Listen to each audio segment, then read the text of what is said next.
Good morning, good afternoon, good evening, wherever you are at the moment. I just wanted to have a quick little rant today about just this tweet from good old Malcolm.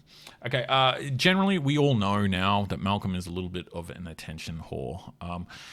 He likes to stick his head up and get pats on the back from the right people. Well, according to him, they're all the left people. But Malcolm in particular, with this tweet, is very happy that California has banned the sale of new gasoline or fossil fuel powered cars, petrol, diesel. They banned them. He's apparently very happy with this. He's chuffed. But within it is a little bit more sinister, because this is just a little way that I'd like to show you how they're trying to get around the actual the public on this.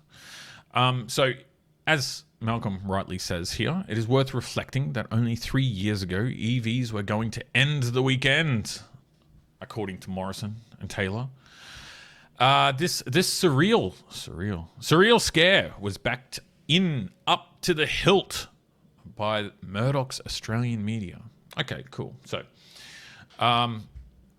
there was a policy, 2019. Bill Shorten took it to the election. They were going to bring in efficiency standards on cars, and it wasn't really a scare campaign. They were actually telling the truth that this does represent a carbon tax on the car. No matter which way you twist it. I'm not sure if you can remember when Julia Gillard had a carbon tax that wasn't a tax. Remember that? And they're like, oh, it's a levy. Yeah, it's the same shit. We know what it is. It boils down to a carbon tax on the family car. But they can't sell that. It doesn't work. So they need to go around it. This narrative itself, the one that Malcolm's using here, is straight out of the Australia Institute. Now, I'm not sure if you know who the Australia Institute is, but by now a fair few of you probably will. A fair few of you will have an idea of who the Australia Institute is. They're a Labor-backed think tank, which is a bit of a contradiction in itself, really. But they're a Labor-backed think tank who come up with reports and generate reports, and they always have the same slants. Like these are the people who said the fossil fuel industry receives all these subsidies when it was actually just a fuel tax rebate. It's not. we're not dealing with the smartest people here, people. Anyways, that's where Malcolm's at the moment. So this is about 2 weeks earlier. We had. I'll actually use Murdoch. I'll actually use Sky News now. I'll go in and I'll use Sky News because this is Sky News this is the Murdoch-backed Australian press, according to Malcolm there. These are the ones. You watch how easy this interview is that Kieran Gilbert would give. And I don't really know Kieran. He is just a reporter, and generally a journalist's job is, in this situation, he's just giving a free hit to the Australia Institute. I don't think he read the report. I would wager a bet that he didn't even look past the press release. I don't even think he read the press release. Maybe his producer did, but I don't think he read the report whatsoever, because if he read the report, he would see that it's absolute garbage. It's a nice way to put it. But let's have a look. Let's see. He'll give an opening spiel. Climate bill, of course, has passed through the lower house. Focus is shifting towards how it will meet its 2030 emissions target. One approach the government's yet to explore involves vehicle emission standards, with relief to the fuel excise set to come off next month. New research by the Australia Institute suggests imposing emission standards could help ease pain at the Bowser as well. Do you want to see the fun in that? The fun in that whole opening there. We can just go back, and I was saying how let's see. Vehicle emission standards, with relief to the fuel excise set to come off next month. New research by the Australia Institute suggests imposing emission standards could help ease pain at the Bowser. Do you know what could help ease pain at the Bowser? He's not taking the tax excise, not putting it back on the fuel. Just keep it off. That would help you straight away. That would actually help a lot more. But let's continue, because Kieran, he can do. I'm not sure what's going on here. I feel sorry for him. Anyways, let's go on. As well as contribute to climate targets. Joining me here in the studio live is Richie Mirzian. He's Director of Climate. Male feminist. At the Australia Institute. Richie, thanks for your time. Your analysis suggests billions of dollars would have been saved if this... First of all, it's not Richie didn't do the analysis. He didn't do the report. It was someone else. It was not, I think it was another chick that did it. Kieran just said he, as in his related. Maybe that's his maybe that's the pronouns of the Australian Institute, but he was relating to them. Emissions standard was in place, what, 7 years ago? Yeah, that's right. So if the Australian government had come back from signing the Paris Agreement and looked at what policies it could put in place in the transport sector, it could have put a minimum standard, an average standard for efficiency for new cars sold.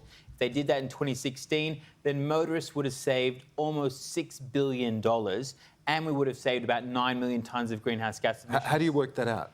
So you just basically work in an average level of efficiency that would be brought into new cars. About you just basically let me tell you here, Kieran. You just basically work in an average level of efficiency that would be achieved on new cars, and you just extrapolate that out across the fucking wazoo. That's how we do it. It's a load of shit. Anyways, let's continue. 20% more efficient, and then the average car uptake from there on in, and you figure out that really with prices skyrocketing, the savings have just increased even further. Billions would have been saved, emissions would have been saved, and this is a simple regulatory change. It's within the power of any federal government to do. A simple, as I was saying, they don't have to put the tax excise back on petrol. If they wanted to save consumers money, they'd be doing it. That's the thing. This isn't about saving consumers money. In the press release, they will say this is about saving consumers money.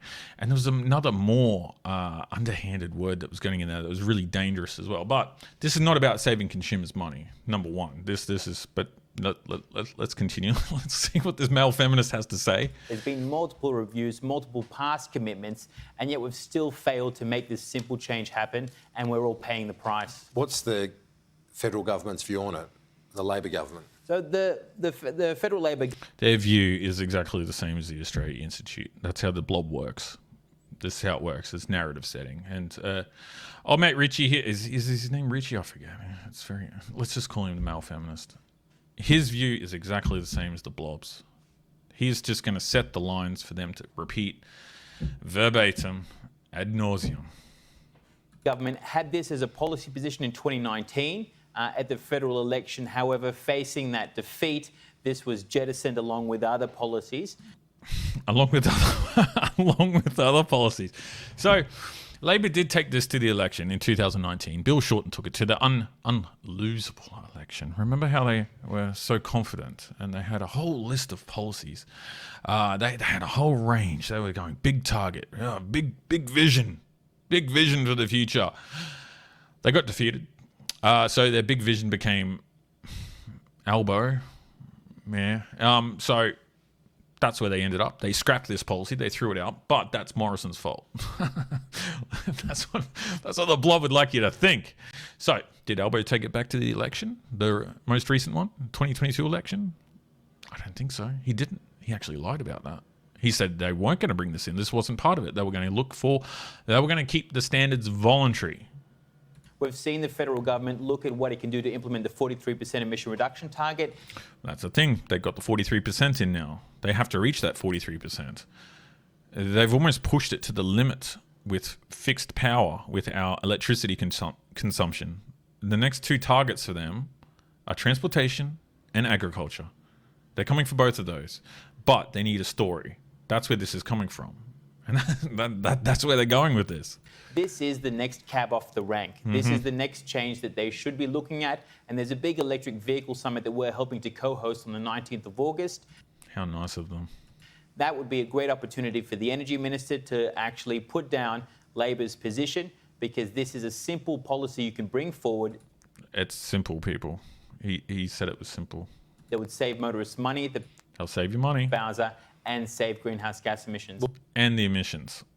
It's a win-win, isn't it? Fucking win-win, people. Well, they are undertaking tax relief for electric vehicles and making other moves on that front. Is that not enough in your view? No, it's not enough. It's a great start, but there's so much more we could do. The transport sector is one of the dirtiest we have.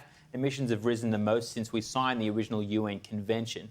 They should be looking at all policies, and this is the one that car manufacturers are telling us they need to bring cleaner vehicles here, more efficient vehicles, and more electric vehicles. Currently, we have a deficit of electric vehicles. People can't even get their hands on them, especially...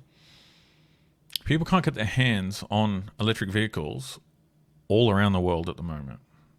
It's it's not just an Australian problem. There is a backlog at Audi at the moment. There's a backlog at Audi of about it's over 16 months. If you order a new one now, you're going to be waiting a long time. This backlog exists. It's worldwide. It's global. There was a chip shortage. But for Richie, this is just another way for him to push through with the same little fanboy stuff that he's been running with for a long time now. Affordable ones. These fuel efficiency standards, if they're brought in, would help bring those cleaner cars here. More models would be available and we'd all save. Fuel. And we would all save. All of us. Every one of us. They'll bring more models here. Trust me. I live in a country at the moment that currently has these standards. They currently have these standards in place. There's also a huge subsidy program for electric vehicles. It's about 9,000 euro per car. And sales of EVs, even though, as Richie's saying, we'll have access to them, sales of EVs is at about 13% and it's plateaued, and it will become, once this subsidy ends at the end of this year, it's going to drop again. It's going to fall again. People just don't want them. Efficiency standards are in place right across the world. We have standards in place here, don't we? But they're not strong enough in your view? Nor mandatory. So we They're not mandatory, people. All the best ideas must be mandatory. have voluntary standards that have been designed by some in the industry, but they're weak and they're opaque. There's numerous loopholes. Basically, it wouldn't get us very far. They're compared to where Europe is at right now, it's incomparable. What we need a robot. Exactly. It's incomparable. He's got it there. He's got it. It's incomparable. This little graph that's here, that's on the thing here, the intensity of new emission standards in blah, blah, blah, blah.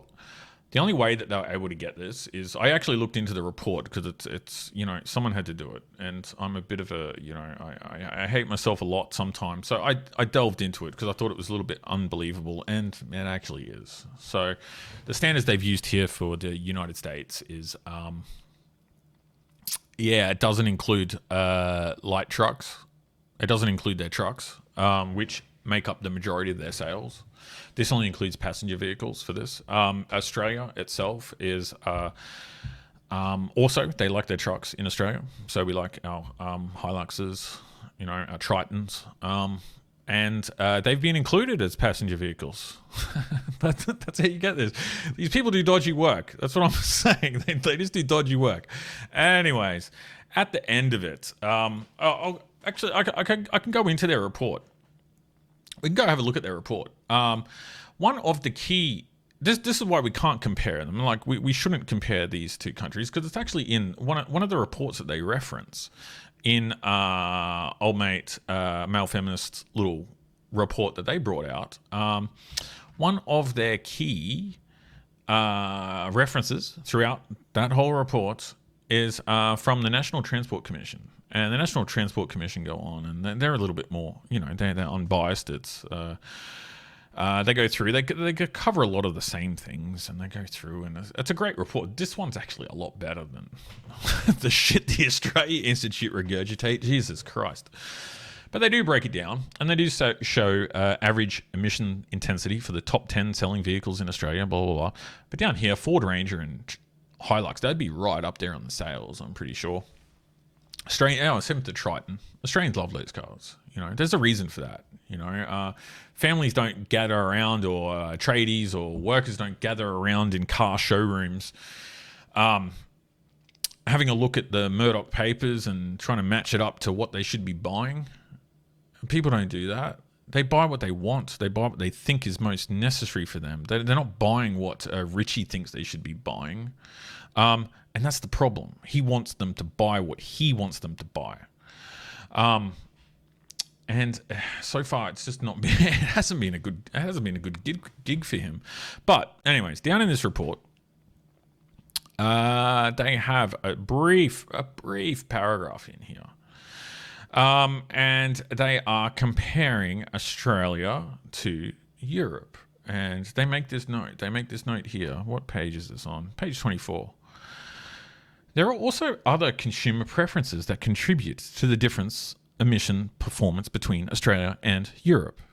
For example, European consumers purchase more small vehicles compared with Australian consumers. In addition, European consumers prefer manual transmission vehicles, whereas Australian consumers prefer automatic transmissions. It does go on to say, they carry on about the cost of fuel as well, how our fuel is too cheap. That's the thing. There's not enough pressure there, so that's why people are focusing on buying these bigger cars, because they're too cheap to operate, and that's the big problem here. That's really what's going on. So they need to stop this. They need to stop this. How are they going to do it? Well, they want to ban the car. They want to ban petrol and diesel cars by 2030. This is the goal. It's 2030 or 2035. That's their target. They really want to do this. They're really going to try to push through with it, so they need a narrative.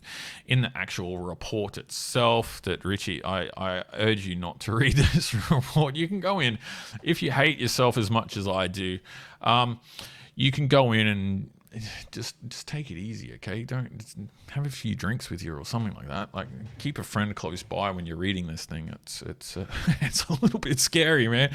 But anyways, they have a timeline of things that happened. One thing that really caught my eye actually was 2010. The Gillard Labor government will cut emissions on our roads by introducing mandatory fuel efficiency standards for all new light vehicles, including cars, from 2015. Just in 2010 they said that. So they had Gillard had she did have a workable minority government with the Greens. She could have pushed this through in 2010. She could have pushed this through 2011, but no, they backed it out to 2015, which would have been off election. It would have been an off election year. The next election at this time was due in 2013, so she would have been halfway through, and these standards just would have been slipped in. That's what they were hoping to achieve at the time. Luckily, they were stopped, and anyways, we'll continue on. Obviously, private members' bills came through, cost-benefit analysis, blah, blah, blah, blah, blah. This all came through, and they've just been pushing and pushing with this for a while now. Labor will aim in 2019, Labor will aim to phase in standards of 105 grams, so for light vehicles. See, and this is where definitions matter. Are you talking about light vehicles? Like, what do you mean? Do you mean a Triton? Do you mean a Hilux? Or do you mean a Nissan Micra? Like, what do you mean light vehicles? Really matters here. Anyways, so they continue on their cry and how people call it the carbon tax on cars. And that's the best thing about the left, especially the blob. They will always tell you what they are scared of the most. You know that scene in, what was it? You know that movie with forget it now. It's the space one, and they're soldiers, and they go off into space. It's from the 90s. Anyways, there's a meme about that. But the blob itself, they will tell you when they're scared. You can sense the fear in them.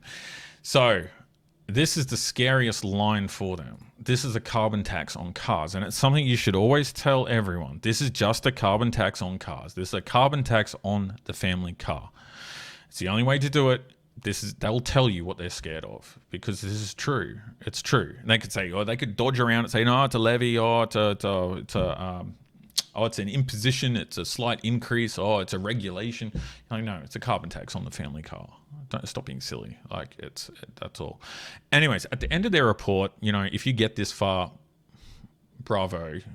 Let me know if you get this far.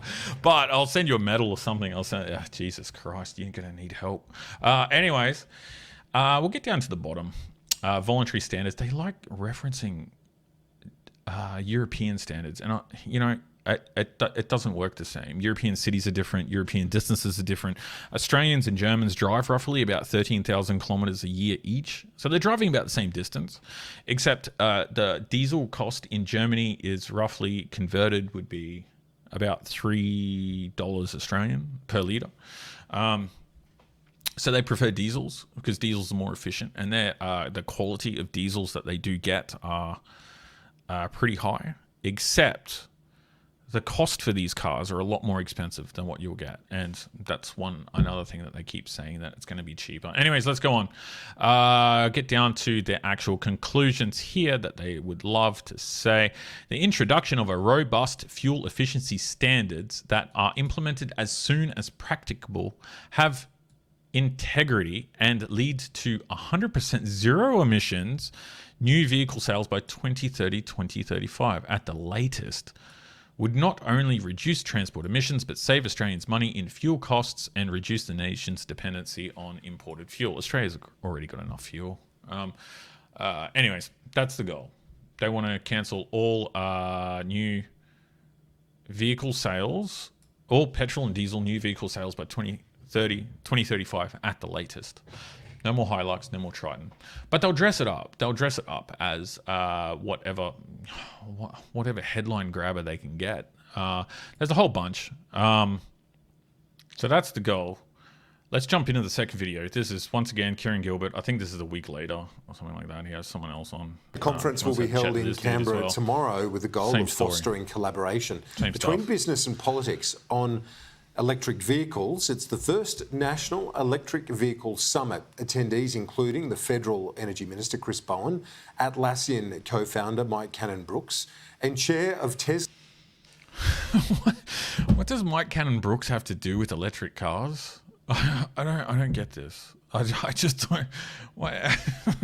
Anyways, this is the blob. This is the blob, you know. It's just always appeals to authority and just, you know, whoever we can get. Let's get Kate Blanchett in there. Where the fuck was Kate Blanchett? We need Russell Crowe. Really, come on. We need Russell Crowe on fucking Tugger in that conference. Robin Denholm, as well as independents Zoe Daniel and Monique Ryan. Joining me now is convener of the summit, John Grimes. He's chief executive of the Smart Energy Council. John, great to see you. Thanks. John looks surprised for coming in. What's the aim of the summit? Well, really, it's about shifting Australia when it comes to emission standards for vehicles in Australia. The problem is that the big car companies set up these production lines and they produce gas-guzzling cars. Can't take him seriously. I'm sorry. He kind of looks like Bill Shorten's fat brother. Anyways, they set up these production lines to make gas-guzzling cars. They do. This is what people buy. I'm sorry, but I couldn't find a hybrid Hilux. I couldn't find. I searched. I had a look before. I couldn't find a Hilux, a Triton hybrid. I couldn't find an electric Triton. I couldn't find even a Land Cruiser. Do you know if they have a hybrid Land Cruiser? They might actually. I don't know. I didn't check that, but apart from that, they're going to be petrol cars. But they've got to make them sound as bad as possible. Highly polluting, gas guzzlers. They're profitable. The line's paid itself off. How dare they have profitable businesses? Make all the money out of them, so they don't want to change. But the rest of the world is changing. No, they're not. They're still. Have you seen car sales in any major country? They're not. They're not moving on. I'm sorry. It doesn't. You can keep saying this. This is what the blob do. They will keep saying this ad nauseum. It's not true. It's not true. People, it doesn't matter which country, they can say this. They can say this as much as they like. It doesn't matter which country you go to. There is not a majority of cars that will be electric. This isn't the way. This is not what people are doing at the moment. Maybe Norway, but I think even their subsidies are coming off. Norway was only possible with huge subsidies and a massive amount of hydroelectric power, which makes it a lot cleaner. In Australia, geez, they're going to be running these on coal anyways. And this... Old mate Shorten's brother here thinks that's going to be cleaner. Anyways, let's continue. Over 80% of jurisdictions around the world have these standards in place. And so they don't get the gas guzzlers. They don't get the gas guzzlers. They get the gas sippers. Oh, they get the little sippers. They get the little sippers. Little teetotalers. That's what they get. No, they don't. And they get the new electric vehicles, which are a game changer. Oh, game changing. Absolute game changer. So what this means is that rather than Australian motorists paying $100 every weekend when you fill up for petrol every single weekend. We're going to have some standards that mean the car companies are compelled to Just remove the fuel excise. Just get rid of it. That'll save people money straight away. You don't have to do this. send us the good stuff and not the leftover dregs of the car industry. And so He's got no examples of this. And Kieran really should be asking him, do you have examples? What examples of this do you have? Because none exist. None exist at all. the key change to get that happening is emission standards. Emission standards. That's We already have standards, don't we? Yeah, we're some of the worst in the world, actually. So for example, in Australia, you produce about 170 grams per kilometre. In Japan, it's just under 115. Have you seen how many Hiluxes and Land Cruisers get around in Japan? You tried to drive a Land Cruiser through Tokyo City? Have you seen that?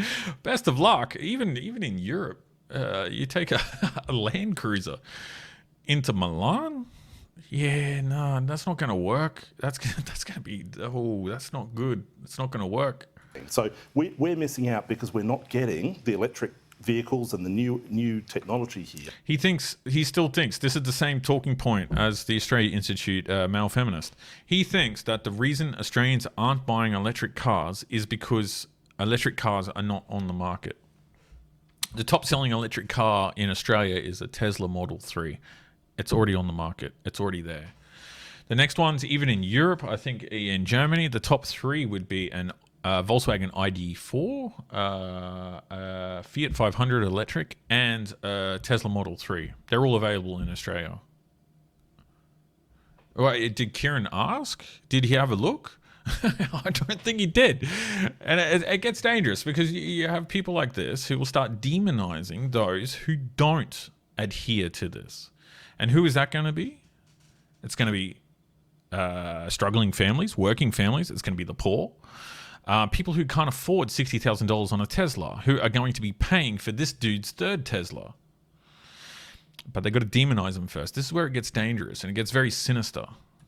That would bring prices down, cut emissions, and transition our transports. He said the prices will come down with electric cars. If Australia has more electric cars, the prices will come down. Do you think that Australian motorists are hungry for EVs, that they want to buy them, but they're just not affordable yet? Well, actually, the problem isn't so much affordability is being solved. So by about 2023, we see the crossover point. The problem, Kieran, is they can't get their hands on one. Oh my God. Oh, Jesus Christ. Lord saving Christ. Thanks, Johnny boy. So you put Thanks, your name down, you say, I want one. There are companies that have waiting lists up to a year and a half from the point that you put your name down on the piece of paper. And why? Chip shortage. It's still Kieran. Come on. And this is Sky News. This is like this is what Malcolm's rallying against. He hates it. He hates that at Sky News. And Sky News, Kieran just brings on this guy just to run amok. Kieran doesn't know anything apart from what's in the press release. The Smart Energy Council, could there possibly be like... it doesn't matter. Let's get on to the third video. Another Sky News one. You're welcome, Malcolm. Well, debate has started on vehicle emissions standards, all designed to get more electric vehicles in Australia. But there are pretty severe roadblocks limiting their use in Australia. Yeah, people don't want them. That's the roadblock. People are buying fucking Hiluxes, Tritons, Navaras. They're buying everything but an electric vehicle. It includes the cost for petrol stations to install electric vehicle chargers and the national standards for these plugs, just for one roadblock. Joining me live is Independent MP Zoe Daniels. Zoe Daniels, thanks so much. It just gets better, doesn't it? It just gets better. It's going... This is the quality of debate we're having at the moment in Australia regarding some serious topics, some pretty serious topics. Your time, you're at that conference there in Canberra. We've just heard from Robin Denholm and Mike Cannon-Brookes. They know a thing or two in the... Yeah, Mike Cannon-Brookes knows a thing or two about electric cars. I don't know where this comes from. Does he run electric car company? I I don't think so. What would he know? Like, it's Mike Cannon-Brookes. Even if he did know something, Jesus, what's that got to do with me buying a Hilux? I want a fucking Hilux, dude. Fuck off. This area. What have they said this morning? Anything pique your interest? Well, I think what they've said, Laura, is that we need to get on with it. I think if there is a pervasive emotion in this packed room here this morning, it is frustration from those who keep buying the wrong cars. Worked in the industry and have been working towards better emission standards, but also higher take-up of EVs for many years, and have felt actively roadblocked for the last decade on that. So there's a sense... They felt actively roadblocked. So this is the blob. This is the industry, and there'll be investors in there as well. This is the blob trying to explain why they've been rejected numerous times and how terrible that is. As I was saying before, Shorten took this to the election. Gillard had the chance to legislate this. She had plenty of opportunity to do this. She had plenty of chances to do this, and she didn't. That's not the roadblock. The roadblock is that it's terrible policy, and people do not want these cars. They will in certain situations, and they will if they can afford them, but the average family does not want to pay extra for this, and they're going to force them to do this. This is what they're going to do. Even though they took this, Labor didn't take this to the last election. Albo just left this off the plate. Albo did not mention this at all. This was not one of their policies. But now they're going to use the blob to try to force it through. So they got a whole room of all the little EV dorks, which are basically just the leftovers from the NBN dorks. You know, how well did that go? So they've all moved in. They can smell the sandwiches on the table, and they're all going to get in there and get their nose in the trough. That's what's going on, and we have the genius in Zoe Daniels to get on with it. To explain it there to us. There are obviously blockages in the system. Supply is one. Supply again. Chip shortages. The emission standards is something. Emission standards don't increase the sales of cars. I've never seen that anywhere in the world. That is fostering the import of inefficient vehicles into Australia. The cost of EVs is an issue, and the availability of chargers, as you mentioned. So there's lots of work to do, but the thing is that we've committed to hitting net zero by 2050. Part of that process is that all new vehicle sales need to be zero emissions by 2035 at latest. There it is. Why didn't they just open with that? Why didn't they just open with that and say, look, we want to ban all cars by 2030 to 2035? Why didn't Albo take that to the election? Why do you think that is? And now they're just trying to push it through the back door. They're trying to get it, they're trying to, I'll call it a blob mobbing. They're trying to just force it through as if like this has widespread support. It doesn't. It does not have widespread support. The only way it does is if the journalists, such as on Sky News here, don't offer any pushback. They just take it. They just read the press release. They just run with it. They ask them some nice, convenient questions. Yeah, but why is that? Have a look at what they're producing. Have a look at their reports. Have a look at what they're saying. None of it makes sense, and it's all targeted at destroying the economic viability of our current car fleet. So there is no waiting on this. There's no waiting. Yeah, it's interesting. Chris Bowen is being notably cautious, I would say. You understand how politically sensitive this is. Of course, we know the coalition didn't win the election, but there are still costs. And for the average household, the cost of an electric vehicle is still too expensive. Yeah, absolutely. It's too expensive for... Done. Too expensive. It's done, Zoe. Thank you. Thanks for that. Anyways, that's where Malcolm's coming from. That's the way that they want to run with this. They're going to boost through with this as much as they possibly can. It's just a shame that, you know, Malcolm is still in the Liberal Party. What's going on there? Anyways, that's my rant for today. I just wanted to go on about these EVs, man. These people are nuts. And unless someone really starts pushing back on them, they're gonna blob mob this through. They're gonna push it through, and then everyone's gonna be paying for it. Everyone's gonna be paying for their little toys. It's gonna be NBN Mark II.